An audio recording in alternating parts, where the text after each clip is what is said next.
not gatekeeping this. Gusto kong share sa inyo kasi I recently had a coaching session and ito yung pinasasalamat ko talaga that I know this already when I started. I only have almost 3 years of experience and then yung naka-coaching ko is she started since 2008 and I am only 8 years old that time.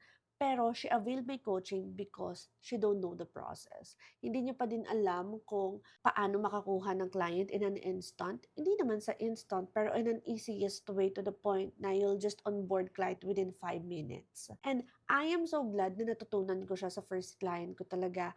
Like everything that I do have right now, all of the knowledge and all of the system and process, lahat yon natutunan ko sa first, second, third client ko and in-apply ko lang siya sa sarili ko, which I created my own system, what works best for me and what works best for my client.